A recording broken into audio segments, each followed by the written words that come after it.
Queria cumprimentar todo mundo que, né, se faz presente nesse encontro do dia de hoje. Já expliquei para vocês a situação do texto, né, de apoio. Então, vou partir logo para a apresentação, né? Eu fiquei responsável por apresentar um seminário sobre a potência de Deus e a criação. São 2 dos capítulos que estão na segunda parte dos pensamentos metafísicos, respectivamente o capítulo 9 e o capítulo 10, né? E, enfim, gostaria de dizer que talvez, por mais que não apareça nos textos que eu vou manipular aqui enquanto leitor, né, lendo o texto que eu produzi para vocês, por mais que não apareça aqui a contribuição expressa dos seminários anteriores, né, eu queria pontuar aqui a contribuição do que eu consegui entender a partir das apresentações anteriores é fundamental. E além das bibliografias indicadas, né, como o texto da Marilena ou da Chantal, quando enviar o texto completo com as referências para vocês, de antemão eu vou indicar alguns links de umas aulas que o professor Paulo Vieira Neto realizou sobre os pensamentos metafísicos lá no Departamento de Filosofia da UFPR, que eu encontrei nas minhas pesquisas a respeito do texto e que me foram úteis para pensar uma série de coisas que eu vou pensar aqui hoje, por mais que tudo isso, né, não esteja explicitado e nomeado ainda nesse momento em que o texto se encontra. Bom, eu dividi a minha apresentação em 3 momentos. No primeiro momento eu vou fazer algumas considerações iniciais a respeito das razões que me fizeram escolher apresentar o seminário sobre esses 2 pontos, especialmente sobre a ideia de potência. Num segundo momento, eu vou procurar tratar do capítulo 9, né, que é da potência de Deus, especificamente. E no terceiro momento, eu vou tratar especificamente do capítulo 11, né, apresentar um pouco da argumentação que o Spinoza nos oferece para pensar o problema da criação, né? Eu acredito que vocês vão perceber, a parte 3 é aquela que se encontra ainda mais crua, né? Mas como aqui é um seminário e que eu estou partilhando esse encontro com outras pessoas que se dedicam ao estudo da filosofia do século XVII, né, e de Spinoza, eu penso também que é oportuno para partilhar as ideias assim ainda em processo, para conseguir de repente uma direção para o desenrolar do trabalho, né? Bom, então as considerações iniciais. Nos inscrevemos para apresentar, dentro do calendário proposto, seminário sobre os capítulos 9 e 10 da segunda parte dos Pensamentos Metafísicos, pois o tema da investigação empreendida por Spinoza nestas partes, a saber, a potência de Deus e a criação, constituem tema fundamental para o desenvolvimento do projeto de tese que, sob orientação da professora Tessa Lacerda, estou a desenvolver e junto aos diferentes grupos de estudos que tenho participado e que me servem de alimento. O grupo de orientação da professora Tessa, por exemplo, o grupo de estudos feministas, o próprio grupo de estudos spinozanos. Também não posso deixar de mencionar o grupo de estudos do conceito do conatus na filosofia de Spinoza, que eu mantenho junto com estudantes do ensino médio, aqui onde eu trabalho, na cidade de Dourados, Mato Grosso do Sul, num instituto federal.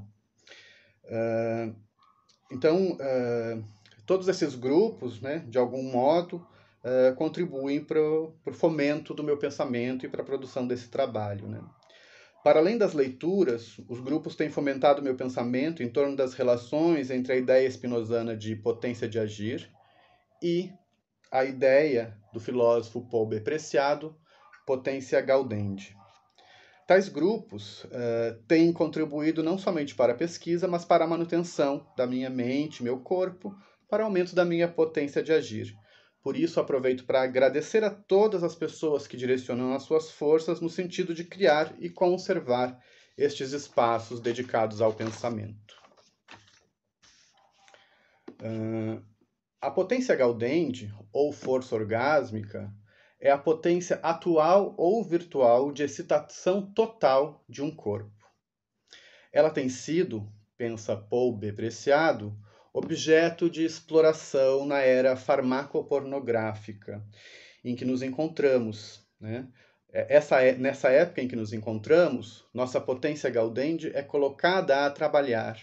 E assim, a exploração no capitalismo alcança mais uma das dimensões do ser, sua força de existir.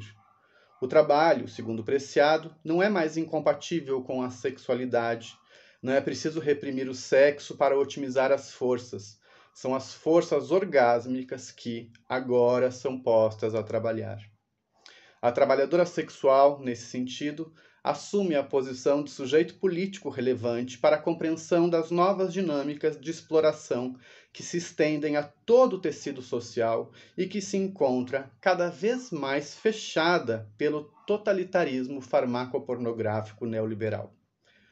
O conceito de potência de agir ou força de existir, a partir do qual Paul B. Preciado trabalha para a produção do seu próprio conceito de potência Gaudendi ou força orgásmica,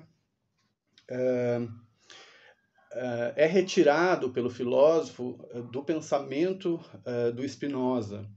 Há uma nota em que o Paul B. Preciado explicita que trabalha o conceito de potência Gaudendi a partir do conceito spinozano de potência de agir ou força de existir, né? E esse conceito, dentro do Spinoza, é um conceito complexo que, por vezes, tem sido lido de uma maneira em que se perde a complexidade que ele abriga quando se trata de pensar a relação do pensamento do filósofo Spinoza com o pensamento do filósofo Paul B. Preciado, né?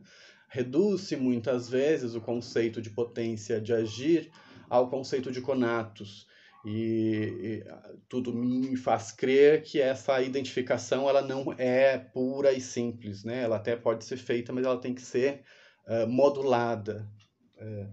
Então, por isso a importância de voltar a esse conceito, né?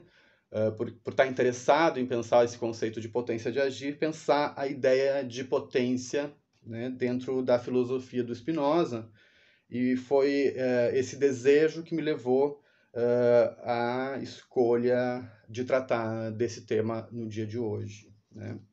O conceito de potência de agir ou força de existir, a partir do qual Paul B. Preciado trabalha para a produção do seu próprio conceito de força orgásmica, é um conceito complexo dentro da filosofia spinozana. Trata-se de um conceito amplo, de maneiras diferentes, encontra-se tanto referido ao ente que existe necessariamente, quanto ao ente que só tem existência possível, ou seja, a substância tem uma potência infinita. A potência dos modos, por sua vez, é a maneira pela qual eles estão compreendidos na potência de Deus. Então, já quis apontar que existe pelo menos aí dois sentidos pelos quais nós podemos falar em potência na filosofia do Spinoza. Então, apresentadas essas considerações iniciais a respeito do meu interesse e da conexão do seminário de hoje com as coisas que eu estou tentando desenvolver, passo então a apresentação da segunda parte do trabalho, que é efetivamente investigar o capítulo 9, que trata da potência de Deus.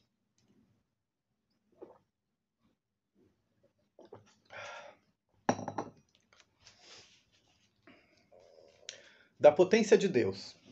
Esse é o título do capítulo 9, da segunda parte, dos pensamentos metafísicos, que agora tomamos como objeto de investigação. Neste capítulo, não há, por parte do autor, a intenção de demonstrar a onipotência de Deus ou mostrar que tudo depende absolutamente do decreto de Deus. Tudo isso, nos capítulos anteriores, já foi demonstrado e mostrado. Spinoza, no capítulo 9, afirma que se esforçará apenas para explicar brevemente de que maneira deve entender-se este atributo, a onipotência, a qual, conforme o autor, já foi demonstrada a suficiência. Quando Spinoza ele começa indicando, isso é um movimento que vai acontecer tanto no capítulo 9 quanto no capítulo 10, né? Tanto a ideia da criação quanto a ideia da potência, especialmente entendida como onipotência, né? Porque a gente está falando aqui da potência de Deus, ambos os capítulos começam indicando que aquilo que vai ser apresentado já foi mostrado, demonstrado, e que trata-se unicamente, aí, especialmente no capítulo 9, de precisar o modo como se deve entender, né? Então a gente poderia dizer que se trata de precisar os termos, né? Quando Spinoza considera o que dizem, arguem e perguntam aqueles que fazem uso vulgar da onipotência de Deus, não pretende mais demonstrar, mas apenas explicar a maneira como se deve entender que tudo depende absolutamente do decreto de Deus, que todas as coisas são necessárias quanto aquelas tratadas na matemática, que toda natureza naturada não é senão um único ente, e que, mesmo retendo a distinção vulgar dos filósofos, explicará a potência de outra maneira. E aqui eu apresentei basicamente para vocês os pontos principais em que se divide esse capítulo 9 dos pensamentos metafísicos, né? Essas são as principais teses que o Spinoza procura sustentar no sentido de ajudar a precisar o modo como se deve entender esses termos, né? É interessante, para tentar entender as breves explicações de Spinoza, pensar a respeito daquilo que não se deve entender por onipotência de Deus. Pensar a respeito daquilo que dizem aqueles muitos que não falam da onipotência com suficientemente piedade, nem segundo a verdade. Então, a gente vê constantemente nos dois parágrafos esse movimento de tentar não só explicar como se deve entender, mas a partir da percepção, a partir do estabelecimento dos contra-argumentos que seriam sustentados ao Spinoza. E esses contra-argumentos, eles nos indicam, a partir do ponto de vista do Spinoza, né, como não se deve entender a potência de Deus. Então, esse é um pouco o movimento que eu gostaria de fazer nesse momento. O que, afinal, segundo Spinoza, os filósofos vulgarmente ensinam sobre a potência de Deus? Que potência é essa cuja decisão diz respeito aos teólogos? Spinoza fala isso lá quase no finalzinho do capítulo 9. O que dizem, o que argumentam, o que perguntam, o que ensinam, o que decidem? Tudo isso é investigado pelo Spinoza no processo de produção das suas breves explicações a respeito dos termos, né? Vejamos. Dizem que, por sua natureza, e não pelo decreto de Deus, umas coisas são possíveis, algumas impossíveis e outras, enfim, necessárias. E que a onipotência de Deus tem lugar apenas acerca dos possíveis. Então é isso que eles dizem. E o que eles argumentam? Argumentam que certas coisas são necessárias somente atentando ao decreto de Deus, mas outras, pelo contrário, sem atentar ao decreto de Deus. E o que eles perguntam? Perguntam: se Deus tivesse decretado as coisas de outra maneira e feito que aquelas que agora são verdadeiras fossem falsas, nós, todavia, não as reconheceríamos como verdadeiras? Né? Então, a pergunta se Deus houvesse alterado a ordem das coisas, nós continuaríamos percebendo como verdadeira a ordem anterior à alteração e, portanto, aquilo que nós pensássemos ser verdadeiro seria falso, né? Essa é a questão que está sendo colocada por esses que o Spinoza considera opositores, né? Os filósofos que vulgarmente ensinam, ou os teólogos que decidem. Essa é a nomenclatura que ele utiliza especialmente no capítulo 9. E o que eles ensinam, né? Eles ensinam uma distinção da potência de Deus que comporta a ideia de uma potência extraordinária. Aquela quando Deus faz algo além da ordem da natureza, como, por exemplo, todos os milagres, tais como a fala de um asno, a aspiração dos anjos e coisas semelhantes. Era uma citação do Spinoza, tá? Fim de citação. A respeito desses ensinamentos, cabe aos teólogos decidirem, nos fala Spinoza, né, sobre os milagres. Inclusive, eu pensei em colocar uma epígrafe nesse texto, que era um trecho de um poema do Mário Quintana, porque me parece que é muito a tônica do que o Spinoza está combatendo, né, ao instituir essa filosofia do necessário. O que o Mário Quintana diz? Ele tem um poema chamado Dos Milagres, e ele diz assim: milagre não é transformar água em vinho e multiplicar o pão. Milagre é acreditar em tudo isso. Não consigo lembrar ele de maneira literal, mas deu para sentir a perspectiva que está sendo colocada aqui. E é essa perspectiva que sustenta a ideia de uma potência extraordinária, que seria aquela também relacionada a essa ideia do milagre, né? De Deus poder alterar a ordem dos decretos que já haviam sido, né, desde toda a eternidade estabelecidos. Né? A respeito desses ensinamentos, cabem aos teólogos decidirem, né? Do mesmo modo como Spinoza afirma ter demonstrado a suficiência que Deus é onipotente, nos parece legítimo afirmar que ao longo desse processo demonstrativo também já desenhou suficientemente como é a potência de Deus que compete aos teólogos e que é vulgarmente ensinada pelos filósofos. Eles dizem que Deus é criador, juiz, misericordioso, que seu intelecto é semelhante ao dos homens, que já esteve em potência e opera, que seu intelecto já esteve em potência e opera por raciocínio, que seus decretos são decisões absolutas que encontram seu fundamento em seu simples querer. Assim, a providência divina e seus desígnios restam insondáveis. Deus age, pensam os teólogos, né? Estou chamando assim de maneira geral para usar a própria maneira do Spinoza tratar. Deus age, né? Pensam os teólogos, inclusive contra seus próprios decretos, e o milagre é tido como uma prova de perfeição. E nós vamos ver que para o Spinoza é justamente o contrário, né? O milagre, a gente poderia supor que ele repugna a perfeição divina, porque ele implica e como eu já falei para vocês, né, que Deus decrete coisas contrárias aos seus próprios decretos, né?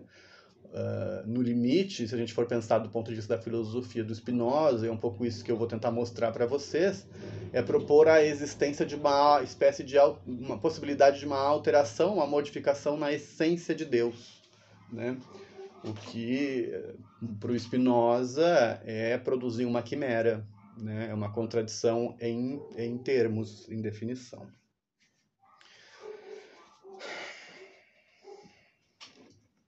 Spinoza combate cada um dos pontos dessa confusão. Ele usa muito essa palavra para se referir a esse modo de pensar Deus, né? Os homens confundem, não falam com suficientemente piedade, falsas opiniões, e usa tudo isso, né? Spinoza combate cada um dos pontos dessa confusão a respeito da potência de Deus. Para ele, Deus não é criador, juiz e misericordioso. Aqui, quando eu afirmo que Deus não é criador, isso é um pouco problemático, porque ele vai pensar ali o estatuto da criação, né? O que, que significa dizer que Deus cria. Quando eu coloco isso, eu estou pensando muito num texto da professora Maria Luísa, esqueci o sobrenome dela, que portuguesa. Oi? Ferreira. Exatamente, ela mesma, né? Ferreira. Exato. Ela tem um livro em que ela fala de vários aspectos da filosofia do Spinoza e que ela desenvolve justamente uma ideia contrária a essa de que Deus seria criador, né? Porque foge ao sentido tradicional de criação, né? Aquilo que a gente encontra na filosofia do Spinoza. Mas, ao mesmo tempo, a gente vê ele utilizando essa terminologia, ao menos aqui, né? Nos pensamentos metafísicos. Eu lembro de um trecho do breve tratado que eu não consegui encontrar para o seminário para falar para vocês, e eu espero que ele não seja o produto da minha imaginação. Se alguém puder confirmar comigo agora ou depois, em que o Spinoza traça uma distinção entre criar e acho que é crear, né? E acho que ali se encontra, acho que alguns elementos para a gente pensar essa tentativa aqui de negar essa ideia de criação, né? Mas pelo menos a ideia da criação a partir do nada, né? Com certeza isso está dado aqui de maneira inquestionável. Vou retomar aqui para não perder o fio da apresentação. Spinoza combate cada um dos pontos dessa confusão a respeito da potência de Deus. Para ele, Deus não é criador, juiz e misericordioso. É um grande, cito Spinoza, é um grande absurdo em que se cai quando se confunde o intelecto de Deus com o humano e se compara frequentemente sua potência à potência dos reis. Deus, pensa Spinoza, nunca teve um intelecto em potência ou concluiu qualquer coisa por raciocínio. Cito Spinoza. Por isso, é risível quando, ignorando as causas, os filósofos querem encontrar refúgio na vontade divina, como se vê frequentemente. Pois, dizem eles, as coisas cujas causas nos são desconhecidas são produzidas exclusivamente pelo simples querer de Deus e por sua decisão absoluta. O vulgo não encontrou prova melhor da providência divina e de seus desígnios do que aquela que se funda sobre a ignorância das causas. É claro que o vulgo, que não conhece absolutamente a natureza divina, lhe atribui uma vontade semelhante à do homem, que em nós é concebida como distinta do intelecto. Creio que se deve ver nisso a base da superstição e de inúmeros crimes. Fim de citação. Isso está no capítulo, uma nota ao capítulo 7, salvo engano, da segunda parte dos pensamentos metafísicos. Faltou a referência aqui. Mas o que me chama a atenção aqui, que eu gostaria de destacar da discussão que está sendo posta, é essa ideia de que essa imagem, eu estou chamando aqui de imagem, embora Spinoza não use, eu vou dizer assim, essa ideia confusa, essa confusão que se faz em torno de Deus e de sua onipotência, né?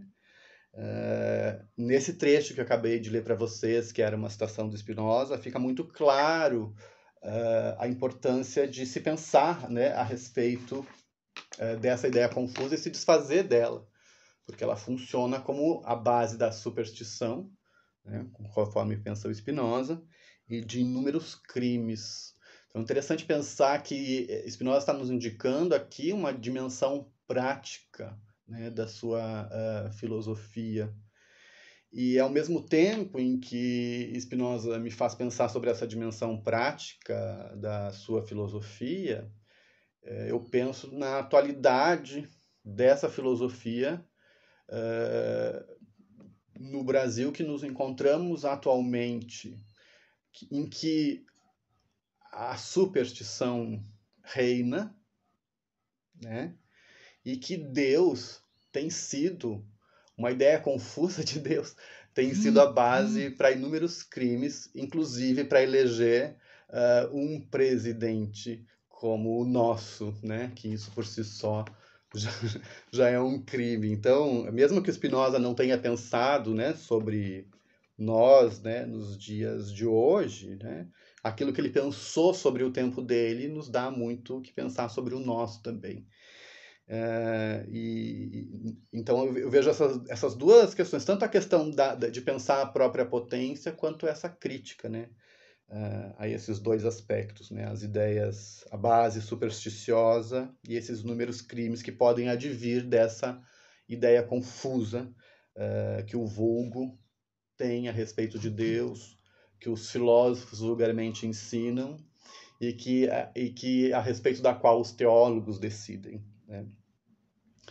Spinoza, como fica explícito pelo exposto no capítulo 9 da parte 2, duvida que Deus tenha uma potência extraordinária.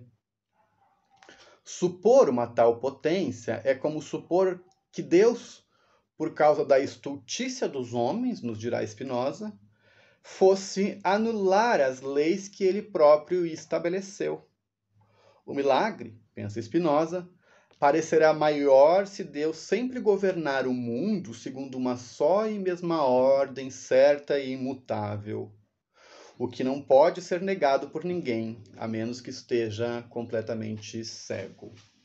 Então, a gente tem aqui a tentativa de retirar a compreensão, melhor dizendo, a compreensão e a nomenclatura envolvidas com a ideia de uma potência extraordinária.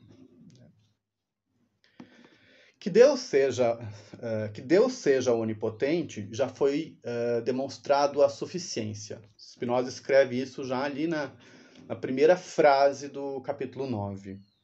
Com tais palavras, Spinoza, ao mesmo tempo em que estabelece um limite do movimento do texto, indica um caminho para quem deseja entender a demonstração da potência de Deus. Para que possamos fazer o retorno ao movimento demonstrativo com alguns elementos que nos auxiliem a selecionar os passos a perseguir em nossa procura pela ideia de potência de Deus, consideremos o que, no capítulo 9 da segunda parte, explica Spinoza a respeito de como se deve entender a onipotência de Deus. Comecemos pelo fim do capítulo.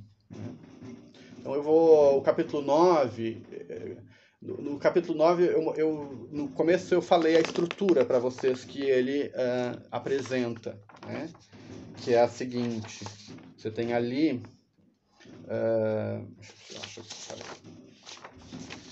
você tem ali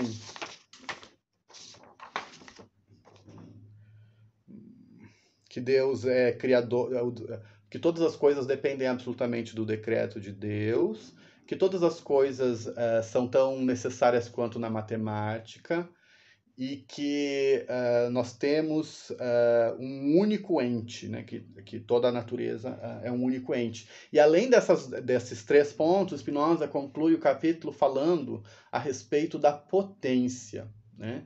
E eu estou sugerindo aqui uma inversão para que a gente compreenda melhor a operação que o Spinoza pretende fazer nesse capítulo ao modificar esses termos. Então, a minha ideia era, eu acho que eu não consegui fazer muito bem, mas a minha ideia era pegar essa nomenclatura que o Spinoza apresenta no final e voltar para fazer a leitura do capítulo, tendo essa nomenclatura a respeito da potência em mãos. Vamos ver o que eu consegui fazer aqui, né, gente?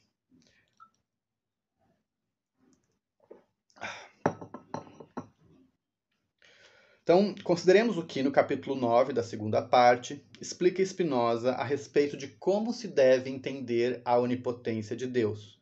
Comecemos pelo fim do capítulo, momento em que Spinoza apresenta a nomenclatura que pretende utilizar para pensar a potência.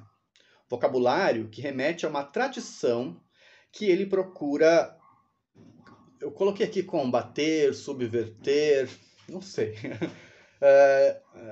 que ele procura combater. Aquela vulgarmente ensinada pelos filósofos que dividem, né? Então essa é a nomenclatura vulgarmente ensinada pelos filósofos. Eles dividem a potência em potência absoluta, ordenada, ordinária e extraordinária. Spinoza adverte que reterá as distinções Então, ou seja, ele vai ficar com os termos. Sem, no entanto, e aqui que vem a chave, né, do que o Spinoza está fazendo aqui. Ele vai reter as distinções sem, no entanto, explicá-las da mesma maneira. Ele se esforçará por, aí é a expressão do próprio Spinoza, explicá-las de outra maneira. Então ele retém os termos, potência absoluta, potência ordenada, potência ordinária, potência extraordinária, mas não aceita as explicações que são dadas a esses termos, e o que ele pretende é dar uma nova explicação.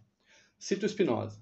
Dizemos potência absoluta de Deus, escreve Spinoza, quando consideramos sua onipotência sem atentar aos seus decretos. Então, essa é a definição de potência absoluta, né? Onipotência absoluta. Ordenada, né? Potência ordenada, em troca, quando nos referimos aos seus decretos. Então, a potência absoluta é quando não nos referimos aos decretos de Deus, e a potência ordenada é quando estamos nos referindo aos decretos de Deus. É ordinária aquela potência, é ordinária aquela pela qual, né, a potência pela qual Deus conserva o mundo numa ordem certa. E extraordinária quando faz algo além da ordem da natureza. Então, essas são as breves explicações que o Spinoza nos dá sobre essa nomenclatura que ele pretende utilizar, mas, como eu já falei para vocês, explicando de outra maneira. Da potência extraordinária, Spinoza afirma que se pode, com todo direito, duvidar. Isso indica que o filósofo não pretende reter a distinção para pensar a potência. Ou seja, o que eu estou afirmando aqui para vocês é que ele não só vai modificar as explicações que ele dá às distinções que os filósofos vulgarmente fazem sobre a potência de Deus, como ele não vai reter uma dessas distinções, que é a de potência extraordinária. O Spinoza só faz uma referência nela aqui para polemizar e trazer de volta a ideia da necessidade, né? Então, da potência extraordinária, Spinoza afirma que se pode, com todo o direito, duvidar. Isso indica que o filósofo não pretende reter a distinção para pensar a potência, né? A distinção potência extraordinária. Nos parece correto dizer que o filósofo, no capítulo 9 da parte 2 dos Pensamentos Metafísicos, tem como alvo a ideia da potência extraordinária e as implicações que essa ideia teria para pensarmos a relação de Deus com os seus decretos. A ideia de potência extraordinária articula-se diretamente com as ideias de que Spinoza toma como objeto de crítica desde os primeiros capítulos. Aos que dizem que há possibilidade, impossibilidade ou necessidade nas coisas por sua natureza e não pelo decreto de Deus, e que a onipotência de Deus tem lugar apenas acerca dos possíveis, Spinoza responde já ter mostrado que tudo depende do decreto de Deus. É a potência extraordinária o objeto da crítica quando Spinoza afirma ser por uma falta de entendimento claro de toda a ordem da natureza que os homens não conseguem constatar que todas as coisas são tão necessárias quanto aquelas tratadas na matemática. É como crítica à ideia de uma potência extraordinária que Spinoza sustenta que toda a natureza naturada não é senão um único ente. E que o homem, como parte da natureza, deve coerir com as demais partes. É interessante observar que antes mesmo de nomear a potência extraordinária como tal, Spinoza, ainda no capítulo 9 da mesma parte, diz que aqueles que forjam uma distinção no plano da necessidade das coisas, ao arguírem que a necessidade de algumas só pode se dar se atentarmos aos decretos de Deus, e a de outras, ao contrário, sem atentar aos decretos de Deus. Para Spinoza, não há distinção na força da necessidade que produz o instante em que Josias queima os ossos dos idólatras sobre o altar de Jeroboão e aquela que encontramos na ideia de que os 3 ângulos do triângulo devem ser iguais a 2 retos. Aqueles que forjam distinção entre uma necessidade que dependeria do decreto de Deus e uma necessidade contida de maneira independente na natureza das coisas, segundo Spinoza, são ignorantes, não entendem claramente toda a ordem da natureza e não conseguem, portanto, constatar a necessidade matemática das coisas.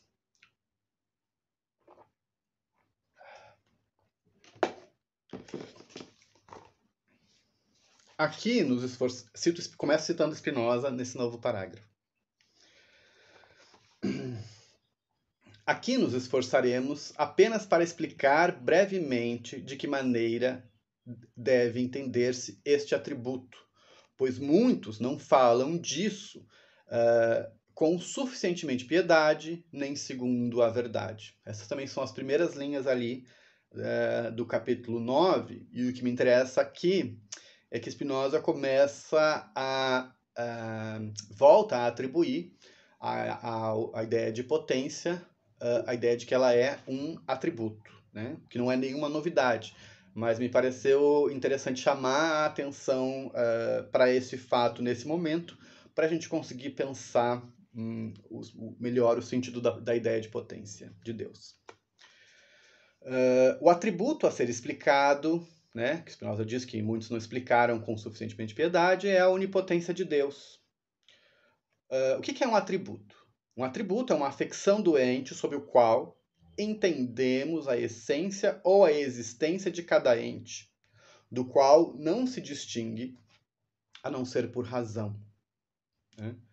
Isso Spinoza nos mostra nos capítulos anteriores, em algum dos seminários já foi explorada essa ideia também, e aqui eu vou avançar um pouquinho para o capítulo 11 para complementar essa definição de atributo que o Spinoza oferece ali nos pensamentos metafísicos, definição que a gente já sabe, né? Quem tem acompanhado os encontros, né? Da dificuldade que ela apresenta para os leitores spinozanos da ética. Mas eu não estou entrando nem no mérito dessa questão, me interessa mais aqui só tentar reconstituir um pouco o sentido que naquele texto Spinoza estava conseguindo elaborar a respeito dessa noção. Antes ainda de seguir falando sobre o atributo, me parece interessante chamar a atenção para uma outra questão do texto, né? Já que eu estou falando dessa dificuldade terminológica dos pensamentos metafísicos em relação à ética, por exemplo, no que se refere à noção de atributo. Eu fico com a impressão que esse texto tem que ser lido naquilo que ele é, né? Como já foi dito, inclusive, né? Spinoza está se fazendo aqui.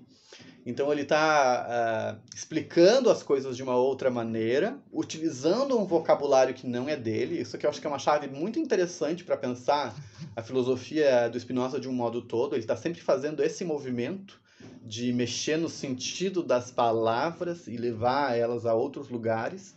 Né? E isso fica muito evidente quando a gente vai lá para eu acho que é no capítulo final dos Pensamentos Metafísicos, quando ele ainda está pensando essa questão, né?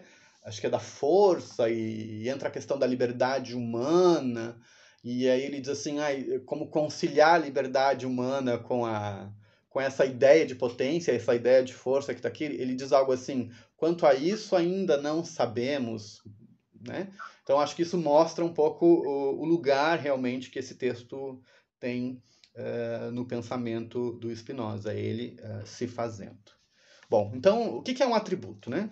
Um atributo a ser explicado é a onipotência de Deus. Um atributo é uma afecção doente sobre o qual entendemos a essência ou a existência de cada ente, do qual não se distingue a não ser por razão. Dentre os atributos de Deus, segundo Spinoza, lá no capítulo 11, uns explicam sua essência plenamente ativa, outros apenas expõem seu modo de existir e não a sua ação. Então, ele nos apresenta aqui uma diferenciação entre os atributos. Uns se referem à essência ativa e outros ao seu modo de existir. A onipotência, a afecção de Deus sobre a qual compreendemos sua essência e existência, e que dele não se distingue realmente, na divisão dos atributos de Deus, será colocada juntamente com a inteligência, a vontade e a vida. Ou seja, entre aqueles atributos que exprimem a ação divina, sua essência plenamente ativa. Então, a gente vê que a potência está no lado desses atributos que exprimem a essência ativa de Deus. A unidade, a eternidade e a necessidade, por sua vez, aparecerão, no capítulo 9, entre os atributos que apenas expõem o modo de existir de Deus.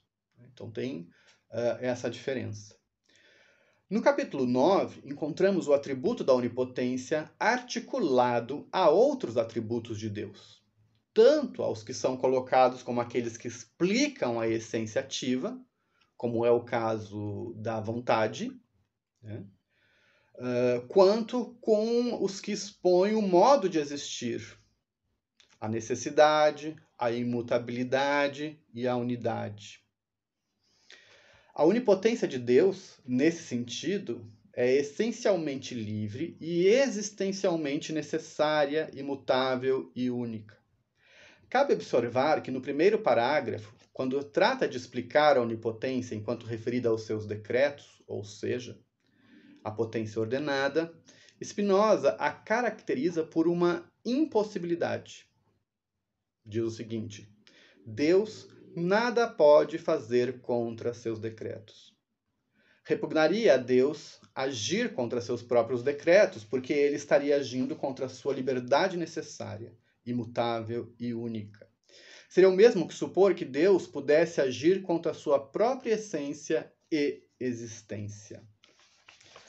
A relação entre Deus e seus decretos, a potência ordenada, a relação entre Deus e seus decretos, a potência ordenada, é determinada pela própria potência absoluta, não como se pusesse para si uma finalidade exterior, mas como efeito da sua própria existência necessária. Assim, para compreendermos a onipotência e suas divisões, é útil retomar a divisão do ente entre substância e modo, que é a divisão que o Spinoza trabalha desde o primeiro capítulo dos Pensamentos Metafísicos, e que é o resultado daquela depuração que ele faz do intelecto, digamos assim, né? Quando ele nos pede que não confundamos a natureza das coisas com os modos de investigar, quando ele diferencia um ente real de um ente fictício, de um ente de razão e de uma quimera, né? Assim, para compreendermos a onipotência e suas divisões, é útil retomarmos a divisão do ente entre substância e modo, porque é sobre essa relação que estamos a pensar em termos de potência, né? Então, a gente está pensando potência absoluta, potência ordenada, potência ordinária, né? Como que essas potências se distribuem no interior dessa divisão do ente, né? O que se refere ao modo, o que se refere à substância. Bom, como os modos dependem do decreto absoluto da substância? Então, essa seria a pergunta, né? Como a potência ordenada e a ordinária dependem da potência absoluta de Deus? O que já foi mostrado o que já foi demonstrado sobre a onipotência? A substância, a potência absoluta, é o ente cuja essência envolve a existência. Sua essência não se distingue da sua existência, pois existe pela força e necessidade da essência. Não há distinção, portanto, entre sua essência e sua existência. A sua existência pertence à sua essência. A existência de Deus é o próprio Deus. Ele é a vida e não se distingue da vida, como nós já vimos, né? O modo, por sua vez, é o ente cuja essência não envolve a existência. Não há, há distinção entre sua essência e sua existência. Elas diferem, pois sua essência pode ser concebida sem a existência. E ele não existe pela força de sua necessidade, pela força da necessidade da sua essência. Ele existe pela força e necessidade da causa. A existência não pertence à essência do modo. No plano das essências, os modos são as leis eternas da natureza, no das existências, a série e ordem de causas. O ser da potência, na substância, não se distingue do ser da essência, do ser da existência e do ser da ideia. Então, na substância, potência, ideia, existência, são uma só e mesma coisa. Né? Sua potência é atual e não se distingue de sua essência, existência e intelecto. Nos modos, o ser da potência, o ser da essência, da existência e da ideia se distinguem.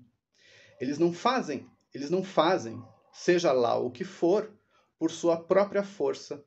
Não começam a existir e nem perseveram na existência por sua própria força.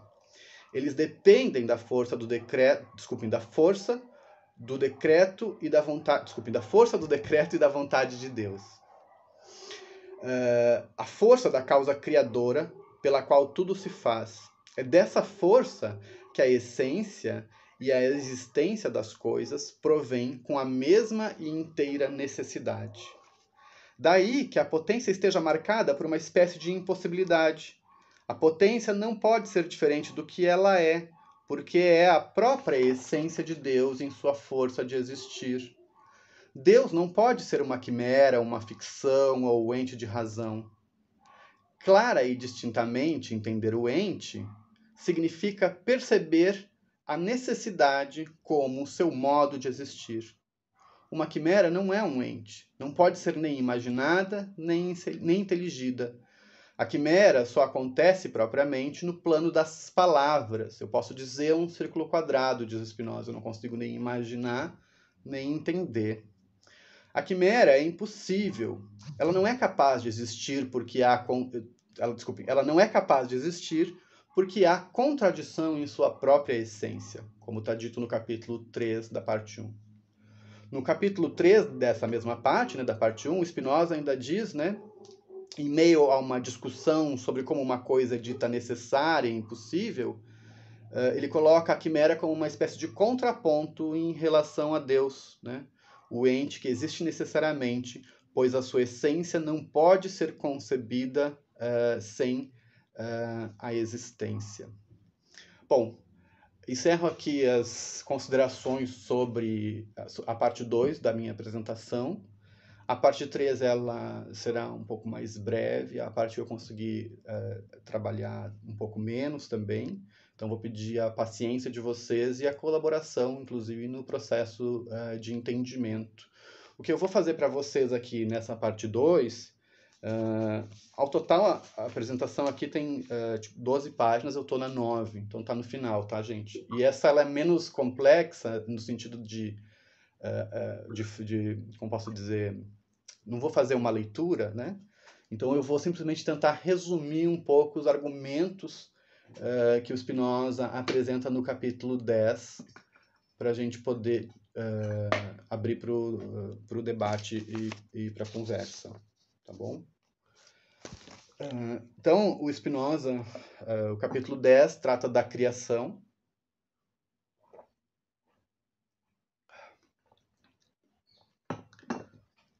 O capítulo 10 trata da criação e, como eu já falei para vocês, do mesmo modo como no capítulo 9 o Spinoza já começa falando que já foi demonstrada e mostrada a onipotência, ele diz a mesma coisa a respeito da criação.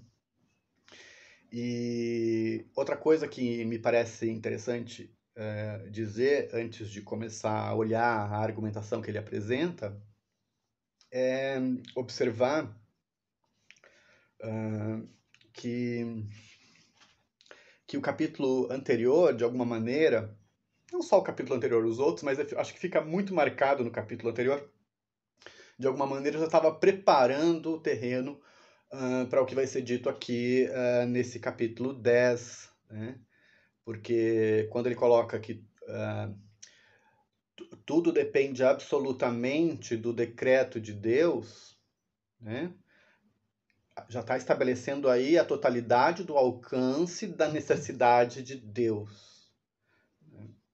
E o que me parece que fica faltando nessa afirmação do Spinoza no capítulo 9 é a ideia de causalidade, né? Ele coloca tudo depende, né? E não estou dizendo que ela não esteja lá embutida, né? Mas o que a gente vai ver aqui me parece um pouco um desdobramento dessa ideia, né, de que tudo depende absolutamente dos decretos de Deus, porque o Spinoza, quando se perguntar o que a gente deve entender então agora, ele diz assim, agora, o que a gente deve entender por criação? E ele vai pontuando muito bem a diferença da fala dele e dos seus adversários, né, de várias maneiras. Ele diz então, agora, o que entender por criação? E o Spinoza vai nos apresentar justamente a ideia da criação como causa eficiente, né? Sem causa formal, sem causa material, sem causa final. Né? Que é um pouco também esse o objeto dessa discussão no capítulo 10 sobre a criação. Né? Se eu acho que o outro tinha ali um papel bastante importante a discussão a respeito da potência extraordinária, nesse, a minha impressão é que um dos pontos bem importantes, não é o único, obviamente, mas é a crítica ao finalismo, né? Que Deus não faz nada em vista da natureza, né? Então é isso que a gente vai perceber aqui. Né? Então, vou tentar ser sucinto.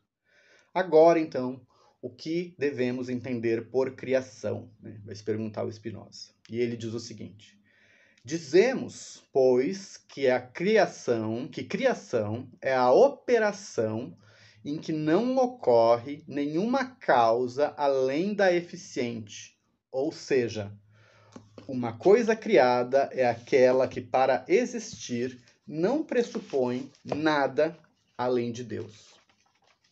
Desculpe, eu só preciso verificar uma coisa aqui que eu acho que eu cometi um erro na hora que eu transcrevi a passagem.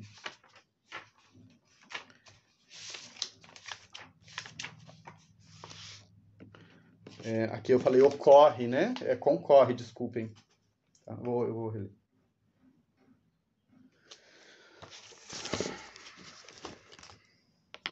Então, o que entender por criação? Dizemos, pois, que criação é a operação em que não concorre nenhuma causa além da eficiente, ou seja, uma coisa criada é aquela que, para existir, não pressupõe nada além de Deus. E aí o Spinoza, depois de nos dar essa maneira de entender a criação como causa eficiente, né? Que não causa a partir de uma matéria que lhe fosse coeterna, que não causa a partir do nada, né? Ele nos diz que cumpre notar 4 coisas, que são as seguintes. Né? Primeiro, né, para entender essa ideia de criação como sendo a operação em que não concorre nenhuma causa além da eficiente. Né? Qual que é a primeira coisa que a gente tem que considerar, né? Notar? Que Deus não cria a partir do nada, né? Ou seja, Deus cria a partir dele mesmo. 2, que na criação não concorre nenhuma outra causa além da eficiente. Então, Spinoza está explicitando aqui que ele queria eliminar a possibilidade de pensarem que outras causas concorressem no processo de criação. Então, a criação, no seu sentido preciso, não envolve a operação de nenhuma outra causa, além da causalidade eficiente. E a gente pode dizer, portanto, que não se dá nada fora de Deus pelo qual ele seja incitado a agir. Né? A terceira coisa que é preciso notar, segundo Spinoza, é que, cito Spinoza, não se dá nenhuma criação dos acidentes e dos modos. Com efeito, estes pressupõem, além de Deus, uma substância criada. Então, ele está estabelecendo aqui um limite para o sentido desse processo de criação. Não se dá nem acidentes nem modos. 4. Não podemos imaginar nenhum tempo nem duração antes da criação. Segundo Spinoza, requer-se tanto esforço para criar uma coisa como para conservá-la. Isto é, a operação pela qual Deus cria o mundo é a mesma pela qual ele conserva. Dito tudo isso, o Spinoza então passa ao que ele diz que é a segunda coisa que a gente precisa, que ele prometeu a fazer, né? E essa segunda coisa, ela envolve dois movimentos principais, né? O primeiro é o seguinte: inquirir o que é criado e o que é incriado. Essa é a questão que o Spinoza vai se colocar nesse momento. E a segunda, nessa segunda parte, é o quê? Se o que é criado poderia ter sido criado desde toda a eternidade. Então, o que é criado e o que é incriado, e se o que foi criado desde de toda a eternidade. No que se refere à primeira questão, né, o que é criado e o que é incriado, o Spinoza nos diz o seguinte: é criado aquilo tudo cuja essência é claramente é criado aquilo tudo, cuja essência é claramente concebida sem nenhuma existência, e todavia é concebida por si. Então ele dá um exemplo da matéria em relação à extensão.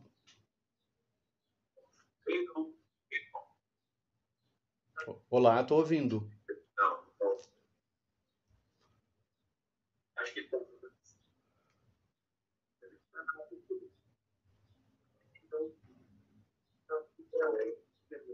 Olá, eu tô ouvindo com dificuldade. Teve uma falha, Cleiton. Tá. Então, tem uma falha na transmissão. Você pode retornar um pouquinho? Posso sim, com certeza. Vou abrir novamente aqui. Agora acho que já está normal. Tá. Já me aproximo do fim. Você estava assim, notado isso, passemos agora ao que prometemos em segundo lugar. Ok. O que é criado e o que é incriado. A partir daí. Exatamente. Então, o Spinoza pretende tratar, em segundo lugar, desses dois pontos, né? Inquirir o que é criado e o que é incriado. E, em segundo lugar, se o que é criado poderia ser criado desde toda a eternidade, né? Essa é a questão que ele coloca. E o que ele responde para a primeira coisa que ele pretende inquirir, né? O que é criado e o que é incriado. E ele nos diz o seguinte: é criado, cito Spinoza, a página 245 dos Pensamentos Metafísicos, capítulo 10, né? É criado aquilo tudo cuja essência é claramente concebida sem nenhuma existência, e todavia é concebida por si.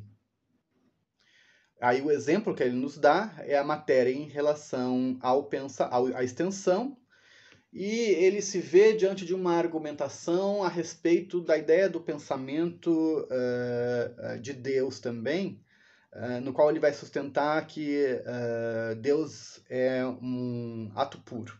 Né? E, em segundo lugar, se perguntando, né, a respeito do que inquirir, né, a respeito do que foi criado teria podido ser criado desde toda a eternidade, o Spinoza vai fazer um movimento no qual ele vai tratar desta expressão, como que a gente deve entender a expressão desde toda a eternidade, depois de precisar o sentido em que devemos entender essa expressão, ele vai começar a trabalhar com dois pontos, que é a relação entre eternidade e duração, eternidade e potência. E esse é o último ponto que eu vou explorar na apresentação. Então, quando Spinoza está respondendo à questão 2, né? Se o que é criado podia ter sido criado desde toda a eternidade, ele se pergunta o que significa, então, desde toda a eternidade. E ele responde, então, lá na página 251 do capítulo 10, da segunda parte, o seguinte: queremos significar, neste lugar, algo completamente diferente daquilo que explicamos antes, quando falamos da eternidade de Deus. Então, quando Spinoza está utilizando a expressão desde toda a eternidade, ele não está utilizando a palavra eternidade do mesmo modo como ele utilizou anteriormente, né? Existe, inclusive, um dos capítulos em que ele trata exclusivamente da ideia de eternidade. Agora me falta a memória qual. Sigo lendo Spinoza. Pois aqui nada mais entendemos que a duração sem começo. Nada mais entendemos que a duração sem o começo da duração, ou uma duração tal que, ainda que quiséssemos multiplicá-la por muitos anos ou miríadas de anos e o produto de novo por outras miríadas, nunca todavia, poderíamos exprimi-la com nenhum número, por grande que fosse, né? Então, o Spinoza está falando dessa impossibilidade de mensurar, por meio de um número, esse aspecto da própria duração, né? E aí, essa argumentação aqui me faz lembrar diretamente da Carta 12, né? Que Spinoza está pensando sobre os tipos de infinito, né? Sobre as diferenças entre os tipos de infinito. Eu acho que essa discussão seria interessante fazer uma leitura realmente da Carta 12, comparando aqui com essas passagens, né? E o modo como Spinoza organiza a sua resposta lá a respeito do infinito. Mas, enfim, continuando, Spinoza nos diz o seguinte, né? Pensando ainda essa ideia, né? De eternidade. Ele diz que a natureza da duração é total, que sempre se pode conceber uma maior e uma menor do que a dada, assim como o número, né? Então, a gente não pode estender as categorias que utilizamos para pensar a duração para pensar a eternidade. Ele diz assim: a Deus não compete a duração, mas a eternidade. Então, ele diz assim: bom, alguns vão alegar o seguinte, que uma coisa pode existir ao mesmo tempo que sua causa, como Deus existiu desde toda a eternidade. Seus efeitos também poderiam ter sido produzidos desde toda a eternidade, né? E o Spinoza retoma um exemplo que as pessoas dão para argumentar nesse sentido, que é a ideia de que Deus teria criado Jesus desde toda a eternidade. E o Spinoza diz que não, que Deus comunica os seus atributos, acho que é isso, comunica os seus atributos desde toda a eternidade, ou comunica a eternidade. Posso precisar aqui direitinho, mas agora eu vejo para vocês. Então ele começa a pensar uma resposta, né, em que ele vai tratar dessa questão da eternidade e da duração. E ele nos diz o seguinte: a partir do que foi dito antes, vê-se claramente que confundem a eternidade com a duração e atribuem a Deus apenas a duração desde toda a eternidade. Ou seja, esse discurso ele vem produzido dentro de uma confusão, né? As pessoas estão confundindo aquilo que é da ordem da eternidade, né, com aquilo que é da ordem da duração. Eu não posso pensar essas duas coisas utilizando, né, os mesmos critérios, né? E o Spinoza continua: eles imaginam o tempo e a duração antes de estar feito o mundo e querem sustentar a duração sem as coisas criadas, assim como outros querem a eternidade fora de Deus, né? Ou seja, é um absurdo. O Spinoza vai dizer que essas duas opiniões elas são falsas, né? E como eu disse para vocês, que esse filho não foi gerado, tem a ideia como se Deus comunicasse a eternidade. Fica isso um tanto quanto misterioso para mim. Por fim, o Spinoza vai dizer o seguinte: argumenta-se sobre a eternidade e a potência que Deus, quando age livremente, não tem uma potência menor do que quando age necessariamente. Ora, se Deus agisse necessariamente, como tem uma virtude infinita, teria devido criar o mundo desde toda a eternidade. Então, a potência de Deus, sendo infinita, levaria necessariamente à criação desde toda a eternidade. É isso que argumentam. E o que o Spinoza nos diz em relação a esse tipo de argumentação? Com efeito, essa boa gente não pode... Desculpem. Com efeito, essa boa gente supõe poder ter ideias do ente que tem uma virtude infinita. Ou seja, essa gente ela supõe ter ideias do ente que tem uma virtude infinita, mas elas não têm uma ideia do ente que tem uma virtude infinita. Elas têm uma confusão e não uma ideia, né? Porque elas estão confundindo a duração com a eternidade. E como Spinoza diz, né? Demonstramos que o ser perfeitíssimo age livremente e não pode ser concebido senão como único. Não seria mais lícito, pensa Spinoza, do que supor um círculo quadrado, a fim de concluir que todas as linhas tiradas do centro são... todas as linhas tiradas do centro, a circunferência não... tiradas do centro, a circunferência não são iguais. Deus não age a partir da necessidade... Desculpe. Enfim, só um minuto. Sim. Deus não age a partir da necessidade da natureza, né? Pois sua potência não difere da sua essência. E aqui Spinoza desenha realmente essa crítica ao finalismo, né? Porque não é uma natureza exterior que determinaria a ação divina, né? A ação divina, a gente, né, embora aqui nos pensamentos metafísicos não apareça, mas a gente poderia dizer que ela é espontânea, né? A sua essência é ativa, né? Ainda assim, alguém poderia sugerir, e aí o Spinoza dá um exemplo bem interessante, que me escapa, né, mas que eu vou trazer aqui para a gente conversar. Ele fala de que alguns poderiam sugerir algo a respeito da criação do mundo, né? Que o mundo teria sido criado há mais de 5.000 anos, então a gente poderia pensar numa duração maior, né? E ele, em relação a esse tipo de afirmação, vai nos dizer o seguinte: entendemos aquela duração não a partir da contemplação das coisas criadas, mas a partir da contemplação da potência infinita de Deus, vírgula, da sua duração. Cumpre voltar a atenção apenas à distinção entre eternidade e duração, ao fato de que não são inteligíveis de modo algum a duração sem as coisas criadas e a eternidade sem Deus. Então, o que o Spinoza está nos querendo dizer é que quando a gente for pensar essa relação, a gente tem que pensar a relação das coisas criadas em relação a Deus, né?